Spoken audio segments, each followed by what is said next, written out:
This episode is brought to you by Antennas Direct, makers of the toughest antennas in the universe. Hi, and welcome to the Man Cave Cinema. This is John Zanettos, and this is episode 22 of the Man Cave Cinema Rant. Now, the good news is today, we're not going to have any big rants at all. There's a little small one that you'll see what I'll talk about later on. But the good news is Antennas Direct has sent me another antenna, which isn't so much different than the one I've done on episode 6, which was the Clearstream 2V. This time I got the Clearstream 4, which is the king of antennas. Here's the box that they sent me. See, 4. Big stupid packing slip on the front, but that's okay because where is it? The back. See, the double one here. There. See, the double. Well, essentially, it's an 8-bay antenna, and the good thing about this thing is compared to the 2V, there's double the amount of elements on it. So essentially, you should be able to grab more channels and keep the channels strong coming through your house. Now, what I did notice when I installed this, I got it yesterday. I installed it yesterday. Yes, I'm a big fat kid. It's like Christmas Day all over again. What I did notice is I didn't get any newer channels. All the channels stayed the same.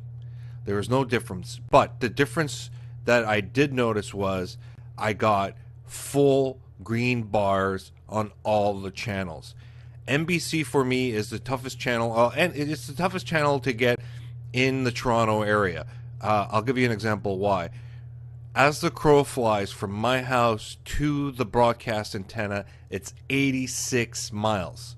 Now, granted, the C2V can capture that channel no problem, and it's only a 2-bay antenna, but the problem is it's not full green bars. It's not full strength.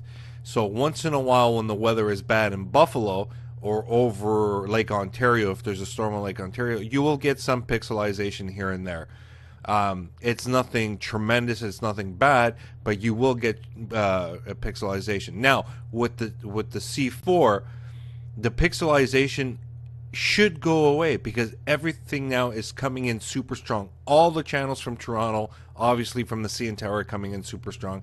Now NBC's coming in full bars, ABC's coming in full bars. CBS is good. It's never been a problem because that's on Grand Isle in Buffalo, New York, which is closer to Toronto compared to ABC, which is deep into Buffalo. So that's the bonus of this antenna. So if you're looking for an antenna that will grab the channels and hold super strong strength on it, and even maybe capture more channels, go with the C4. It's a little bit more expensive, but look, you're getting double the elements here. Well, not double, yeah, double the elements. So instead of 4 elements from the C2, you're getting 8. And I also installed the VHF retrofit onto it to capture VHF channels. We have one VHF channel in Toronto that's already coming in strong before with just the UHF antenna, so that's not making any difference. But who knows? You never know who else will go out there. You'll never know who else will start putting up channels. Now, here's the good thing about it. The ABC affiliate in Buffalo has added 2 more subchannels. No, it's not 2. 2 is NBC. It's 7. 7.2, which is called LAFF, L-A-F-F, and 7.3, which is called Escape. I'm assuming that's going to be a a movie channel, and Laugh is going to be sort of comedy, maybe old shows or what have you, which is great. The more the merrier. See, this is what I love about the U.S. Here in Canada, the stupid CRTC, the FCC version of the Canadian version of the FCC, decided to allow the media companies and the telecom companies like Rogers, which is the big cable supplier, and Bell Media, which again is another sort of IPTV supplier. They bought up all the over-the-air stations. So guess what? They're not going to they're not going to bend over backwards and put up subchannels where they want you to subscribe to their cable channels.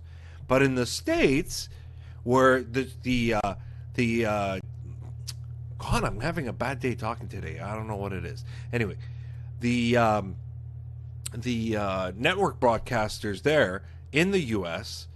are not owned and operated, like the affiliates are they're not owned and operated by big telecom companies wanting you to subscribe to their other stuff.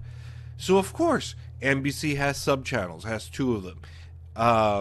NBC has 2 subchannels, which are great. I mean, 2.2, I think it is, or 2.3. 2.3.